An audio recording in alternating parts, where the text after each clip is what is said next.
അപമാനിക്കാൻ മാത്രമേ ആൾക്കാർ ശ്രമിച്ചിട്ടുള്ളൂ. 62 ദിവസം ഞാൻ തെറി വിളിച്ചിട്ടില്ല ബിഗ് ബോസിൽ. ഫ്രീക്കനാണ് ഇവൻ, കഞ്ചാവാണ്. പക്ഷെ ഇവര് നമ്മളോട് സംസാരിച്ച് നമ്മളെ വിവരം അറിയാവുന്ന ഒരു സ്ഥലത്ത്, വിവരം കാണിക്കാൻ പറ്റിയ ഒരു സ്ഥലത്താണെങ്കിൽ ഇവര് പിന്നെ മിണ്ടാതിരിക്കും. ഫോർട്ട് കൊച്ചി എന്നുള്ളത് ഭയങ്കര പ്രൗഡായിട്ട് തന്നെ അനിൽ ചേട്ടൻ പലപ്പോഴും ബിഗ് ബോസിൽ പറഞ്ഞിട്ടുണ്ട്. അതായത് മിക്ക എപ്പിസോഡിലും കേൾക്കാറുണ്ട്, ലാലേട്ടൻ വരുമ്പോഴാണെങ്കിലും ഒക്കെ ഫോർട്ട് കൊച്ചിയെ പറ്റിയുള്ള കേൾക്കാറുണ്ട്. നേരത്തെ പറഞ്ഞു ഫോർട്ട് കൊച്ചിയുടെ ആ ഒരു ഡ്രസ്സിംഗ് സ്റ്റൈൽ ഒന്നും കാണിക്കാൻ പറ്റിയിട്ടില്ല എന്നുള്ളത്. ഈ നാടിനോടുള്ള ഇത്രയും ഒരു ഇഷ്ടം എന്തുകൊണ്ടായിരിക്കും? അതായത് ഞാൻ ലാലേട്ടനോട് ഇറങ്ങുമ്പോൾ പറഞ്ഞായിരുന്നു ഈ പറഞ്ഞ പോലെ ഒരു ഫോർട്ട് കൊച്ചി എന്നുള്ള ഒരു സ്ഥലത്തിനെ പറ്റി, അതായത് ഇത്രയും വർഷം ഹിസ്റ്ററി ഉള്ള ഒരു സ്ഥലം, ഈ സ്ഥലത്തിനെ പറ്റി ഒരുപാട് സ്റ്റീരിയോ ടൈപ്സ് ഉണ്ട്. നമ്മളിപ്പോൾ ഒരു പക്ഷേ ഒരു സിനിമ കാണുകയാണെങ്കിലും അല്ലെങ്കിൽ പൊതുവെ ആൾക്കാർക്ക് കുറച്ച് അറിവില്ലാത്ത ആൾക്കാരെ ജഡ്ജ് ചെയ്യുമല്ലോ. അപ്പോൾ ജഡ്ജ് ചെയ്യുമ്പോൾ ആൾക്കാർ വിചാരിക്കും ഇവിടെ ഫ്രീക്കന്മാരുള്ളൂ, ഇവിടെ ഈ പറഞ്ഞ പോലെ എന്താണ് മറ്റേ ഡിപ്പെൻഡൻസി ഉള്ള ഡ്രഗ്സ് ഒക്കെ ഉപയോഗിക്കുന്ന ആൾക്കാരേ ഉള്ളൂ, അല്ലെങ്കിൽ ഈ പറഞ്ഞ പോലെ ഒരു ഗ്യാങ്സ്റ്റർ, ഗുണ്ട, കൊട്ടേഷൻ ഇങ്ങനത്തെ ആൾക്കാരേ ഉള്ളൂ. അപ്പോൾ ഇതാണ് യൂഷ്വലി ഫോർട്ട് കൊച്ചിയുടെ സ്റ്റീരിയോ ടൈപ്പ്. അപ്പോൾ ആ സ്റ്റീരിയോ ടൈപ്പ് എല്ലാം ഈ പറഞ്ഞ പോലെ നമ്മളുടെ ഭാഷയിലേക്ക് ഇവർ തരം താഴ്ന്ന ഭാഷയെന്ന് പറയും. അതായത് ഞങ്ങൾ സംസാരിക്കുമ്പോൾ ഇപ്പം ഞാൻ ഇടയ്ക്കിടയ്ക്ക് എൻ്റെ വോയിസ് റേസ് ചെയ്യുമ്പോൾ ഞാൻ എൻ്റെ എന്താ പറയുക ഫോർട്ട് കൊച്ചി സ്ലാങ്ങിലായിരിക്കും സംസാരിക്കുക. ആ ഒരു സ്ലാങ്ങിനെ അപമാനിക്കാൻ മാത്രമേ ആൾക്കാർ ശ്രമിച്ചിട്ടുള്ളൂ. ഈ പറഞ്ഞ പോലെ ഈ ബിഗ് ബോസ് ഹൗസിൽ ഒരിക്കലും ഒരു തെറി പോലും ഞാൻ ഉപയോഗിച്ചിട്ടില്ല. പക്ഷെ ബീപ്പായിട്ട് കാണിക്കും, അത് തെറിയല്ല. ഇപ്പം ഞാൻ ലക്ഷ്മിയായിട്ടൊക്കെ ഫോഴ്സ്ഫുള്ളി പെർവേർട്ടഡ് ജഡ്ജ്മെൻറ്റ് എന്ന് പറയുമ്പോൾ പെർവേർട്ടഡ് ഡീപ്പായി എന്തിനാണെന്ന് എനിക്ക് മനസ്സിലായില്ല. അപ്പോൾ അതുകൊണ്ട് എൻ്റെ ഒരു മെയിൻ അച്ചീവ്മെൻറ്റ് എന്ന് പറഞ്ഞു കഴിഞ്ഞാൽ ഈ 62 ദിവസം ഞാൻ തെറി വിളിച്ചിട്ടില്ല ബിഗ് ബോസിൽ. അപ്പോൾ അത് നിങ്ങൾ ഇപ്പോൾ FC ബോയ്, അതായത് ഫോർട്ട് കൊച്ചിൻ ബോയ്, ഞാൻ തന്നെ ഒരു ബുക്ക് എഴുതിയപ്പോൾ സോൾ ഫ്രൈഡ് മോണോലോഗ്സ് എന്ന് പറഞ്ഞിട്ട് ലാലേട്ടനെ ഞാൻ കൊടുക്കാൻ പറ്റി ലാസ്റ്റ്. ആ ബുക്ക് എഴുതിയപ്പോൾ ഞാൻ ഈ പറഞ്ഞ പോലെ എന്താണ് അതിൻ്റെ പേര്, എനിക്കിട്ട ഒരു പെൻ നെയിം ആയിരുന്നു ആ സമയത്ത് എഴുതാൻ വേണ്ടി. പെൻ നെയിം എഴുതുമല്ലോ, FC boy, Fort Cochin boy. അപ്പം അങ്ങനെ തുടങ്ങിയതാണ്. അതായത് എൻ്റെ നാടിനോടുള്ള സ്നേഹം എന്ന് പറഞ്ഞാൽ ഒരുപാട് നാൾ മുമ്പ്. കാരണം എന്ന് വെച്ചാൽ ഞങ്ങളെല്ലാവരും ഫോർട്ട് കൊച്ചിൻ ബോയ്സ് എന്ന് പറയുമ്പോൾ നമ്മൾക്കുള്ളിൽ തന്നെ ഞങ്ങൾ പറയാം, ഞങ്ങൾക്ക് ഈ സ്റ്റീരിയോ ടൈപ്പാണ് എല്ലായിടത്തും ചെന്ന് കഴിഞ്ഞാൽ, ഇവൻ ഫ്രീക്കനാണ്, ഇവൻ കഞ്ചാവാണ്. പക്ഷെ ഇവർ നമ്മളോട് സംസാരിച്ച് നമ്മളെ വിവരം അറിയാവുന്ന ഒരു സ്ഥലത്ത്, വിവരം കാണിക്കാൻ പറ്റിയൊരു സ്ഥലത്താണെങ്കിൽ ഇവർ പിന്നെ മിണ്ടാതിരിക്കും. അപ്പം അതിനെ ഇവർ പറയും നമ്മൾ ഭയങ്കരമായിട്ട് ഇവരെ താഴ്ത്തി എന്ന് പറയും. അങ്ങനെയല്ലല്ലോ, അത് ഓവർ കോൺഫിഡൻസോ അല്ലെങ്കിൽ ഇതൊന്നും അല്ല. ഇപ്പം ഈ പറഞ്ഞ പോലെ ഒരു സർഫസ് ലെവൽ നോളജ് ഉള്ള ഒരാൾ വന്നിട്ട് എന്നോട് സംസാരിക്കുകയാണെങ്കിൽ അയാൾക്ക് ഡെപ്ത് ഇല്ല സംസാരിക്കാൻ. അപ്പോൾ ഫോർട്ട് കൊച്ചിയിൽ കലാപരമായിട്ടുള്ള ഒരുപാട് പേരുണ്ട്, ഇതൊക്കെ ഹൈലൈറ്റ് ചെയ്യാം. ഫോർട്ട് കൊച്ചിയിൽ ഒരുപാട് സംഗീതപരമായിട്ട് ചെയ്യുന്ന ആൾക്കാരുണ്ട്, പിന്നെ വരയുണ്ട്, ആർട്ടിസ്റ്റ് ഉണ്ട്, ബീനാലെ ഏറ്റവും വലിയ ആർട്ട് വരുന്നുണ്ട്. അപ്പം അങ്ങനെയുള്ള കുറേ കാര്യങ്ങൾക്ക് ഫോർട്ട് കൊച്ചി അറിയപ്പെടുന്നില്ല. അപ്പോൾ FC ബോയ് എന്ന് പറയുമ്പോൾ, ഫോർട്ട് കൊച്ചിൻ ബോയ് എന്ന് പറയുമ്പോൾ ഞാനൊരു ഫോർട്ട് കൊച്ചിക്കാരൻ, എല്ലാ ഫോർട്ട് കൊച്ചിക്കാരെ പോലെയാണ്. ഞങ്ങൾക്ക് ഈ പറഞ്ഞ പോലെ ഈ സ്റ്റീരിയോ ടൈപ്പ് ഒന്നും നമുക്ക് ഇറ്റ് ഡസൻറ്റ് ബോദർ അസ്, നമുക്ക് ബോദറാവുന്നില്ല. നിങ്ങൾ വേണമെങ്കിൽ വിളിച്ചോ ഫ്രീക്കനാണെന്നും അല്ലെങ്കിൽ മറ്റേ കഞ്ചാവാണെന്നും അല്ലെങ്കിൽ കൊട്ടേഷനാണെന്നൊക്കെ വിളിച്ചോ, അതുകൊണ്ടാവുന്നില്ലല്ലോ ഒരാളും. ഈ പറഞ്ഞ പോലെ നമ്മളതുകൊണ്ട് നമ്മളുടെ നാടിൻ്റെ ഹിസ്റ്ററിയൊക്കെ നല്ല രീതിയിൽ ആൾക്കാരെ കാണിച്ചു കൊടുക്കുക. ഇവിടെ വന്നിട്ട് ഒരുപാട് പേര് ഫോർട്ട് കൊച്ചിയെ വിറ്റ് പൈസ ഉണ്ടാക്കുന്നുണ്ട്.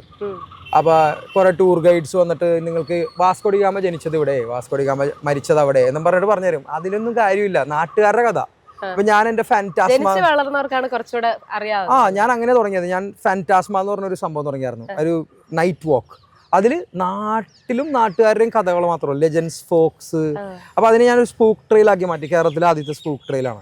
അപ്പോൾ അതൊക്കെ ചെയ്യുന്നത് എൻ്റെ നാടിൻ്റെ, നിങ്ങൾ എൻ്റെ നാട് നല്ല രീതിയിൽ എനിക്കിഷ്ടമുള്ള രീതിയിൽ, അതായത് ഞാൻ താല്പര്യപ്പെടുന്ന രീതിയിൽ കാണണം എന്നുള്ള ഒരു ആഗ്രഹം കൊണ്ടാണ്.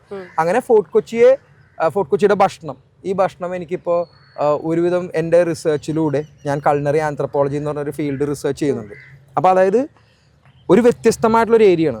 ഹിസ്റ്ററി, പീപ്പിൾസ് ഫുഡ് ഹാബിറ്റ്സ്, പിന്നെ കൾച്ചർ, ഫോക്ക് എല്ലാം കൂടി ചേർന്നിട്ടായിരിക്കും നമ്മൾ ഒരു കമ്പാരിറ്റീവ് അനാലിസിസിൽ ആന്ത്രപ്പോളജിയിൽ റിസർച്ച് ചെയ്യുക. അപ്പോൾ അങ്ങനെ അതിലൂടെ എനിക്ക് കൊണ്ടുവരാൻ പറ്റിയ നെറേറ്റീവ്സ് എന്ന് പറഞ്ഞു കഴിഞ്ഞാൽ, ഇപ്പോൾ ഒരു മെനു ബുക്ക് തുറന്നു, റെസ്റ്റോറൻറ്റ് മെനു ബുക്ക് തുറന്നു, സിറിയൻ, ക്രിസ്ത്യൻ, മലബാർ, മാപ്പിള, ഈ 2 ക്ലാസിഫിക്കേഷൻസ് ഉള്ളൂ. അപ്പോൾ കൊച്ചിയുടെ കുസീൻ ഇല്ല, അല്ലെങ്കിൽ പോട്ടെ ബാക്ക് വാട്ടർ കുസീൻസ് ഇല്ല, അതായത് നമ്മുടെ ആലപ്പുഴയിലുള്ള ഇല്ല, മലയോര പ്രദേശങ്ങളുടെ ഇല്ല. അപ്പോൾ ഞാനപ്പോൾ അങ്ങനെ നോക്കുമ്പോഴത്തേക്കും ഒരുപാട് വാക്യൂം ഉണ്ട് നമ്മളുടെ ഹിസ്റ്ററിയിൽ, കേരളയുടെ കുസീനിൽ തന്നെ. അപ്പോൾ ഞാൻ പതുക്കെ എൻ്റെ നെറേറ്റീവ് തുടങ്ങി, കൊച്ചിയുടെ നെറേറ്റീവ് കൊണ്ടുവന്ന്. എന്നിട്ട് ഞാൻ മുസാഡ് എന്ന് പറഞ്ഞിട്ടുള്ളൊരു പോർച്ചുഗീസ് മസ്റ്റർഡ് സോസ് ഇവിടെ എല്ലാ കല്യാണത്തിനും സെർവ് ചെയ്യുന്ന സാധനം, ഞാനത് സ്വന്തമായിട്ട് പഴയ റെസിപ്പി, 500 വർഷം പഴക്കമുള്ള റെസിപ്പി കുറേ സ്ഥലത്ത് പോയി കണ്ടുപിടിച്ച് എടുത്ത് കുറേ അമ്മമാരുടെ നിന്ന് എടുത്തിട്ട് ഇത് ഞാൻ എൻ്റെ ഇവൻറ്റ്സിലൊക്കെ ഉപയോഗിക്കും. അപ്പോൾ ഞാൻ ഉപയോഗിക്കുമ്പോൾ വെസ്റ്റേൺ കുക്കിങ്ങിലായിരിക്കും, ബ്രിസ്ക്കറ്റിൻ്റെ കൂടെയോ അല്ലെങ്കിൽ സാൻഡ്വിച്ചിൻ്റെ കൂടെയൊക്കെ ആയിരിക്കും ഇത് കൊടുക്കുന്നത്. അപ്പോൾ ഓഡിയൻസ് മാറി, ഇത് ഏത് സോസാ ബ്രോ, ഇറ്റ്സ് ലൈക്ക് വസാബി എന്നൊക്കെ പറയും ജപ്പാനിലുള്ള. അങ്ങനെ ഇപ്പോൾ ആ മുസാഡ് എൻ്റെ നെറേറ്റീവ് ഇന്ത്യയിലെ ഏറ്റവും ബെസ്റ്റ് റെസ്റ്റോറൻ്റ് ഉണ്ട് ലൈക്ക് റേറ്റിംഗ് ഉള്ളത് ബോംബെയിൽ, മാസ്ക് എന്ന് പറഞ്ഞിട്ട്. അവർ അത് ഇപ്പോൾ അബ്സോർബ് ചെയ്തു എൻ്റെ റെസിപ്പി. അപ്പോൾ കൊച്ചിയുടെ മുസാഡ് എനിക്ക് അവിടെ എത്തിക്കാൻ പറ്റി. അപ്പോൾ ആൾക്കാർ ഒരുപാട് പേര് ഈ പറഞ്ഞ പോലെ ഫോർട്ട് കൊച്ചിയിൽ ഇങ്ങനെയും കാര്യങ്ങളുണ്ട്, അല്ലെങ്കിൽ കൊച്ചിയിൽ ഇങ്ങനെയും കാര്യങ്ങളുണ്ട്, കേരളത്തിൽ കുസീൻസ് വേറെ ഉണ്ട്, അല്ലാതെ ക്ലാസിഫിക്കേഷൻ ബ്രിട്ടീഷുകാർ കൊടുത്ത പോലെ അല്ല എന്നുള്ള രീതിയിലൊക്കെ എനിക്ക് കുറച്ച് ചെയ്യാൻ പറ്റി. അപ്പോൾ അങ്ങനെയൊക്കെയാണ് എനിക്ക് ബിഗ് ബോസിൽ ആക്ച്വലി ഒരു എൻട്രി കിട്ടുന്നത്. നമ്മൾ ഒരു എല്ലായിടത്തും സംസാരിക്കപ്പെടണം, ഫോർട്ട് കൊച്ചിക്കാരൻ എന്നുള്ള രീതിയിൽ. പക്ഷേ ഫോർട്ട് കൊച്ചിയിൽ സിനിമയിൽ കാണിക്കുന്ന രീതിയിലല്ല. FC ബോയ് എന്ന് പറഞ്ഞാൽ ഒരു, ഇപ്പം എൻ്റെ അടുത്ത് എല്ലാവരും പറയും സ്വാഗ്, വൈബ്, ചിൽ, ഇത് തന്നെയാണ് ഞാൻ എല്ലാവരുടെ അടുത്തും. ഈ പറഞ്ഞ പോലെ സ്വാഗ്, വൈബ്, ചില്ലെന്നൊക്കെ ഭയങ്കര ഒബ്വിയസ് ആക്കേണ്ട ആവശ്യമില്ല, അത് ഓരോരുത്തരുമായിട്ടുള്ള കണക്ഷൻ അല്ലേ.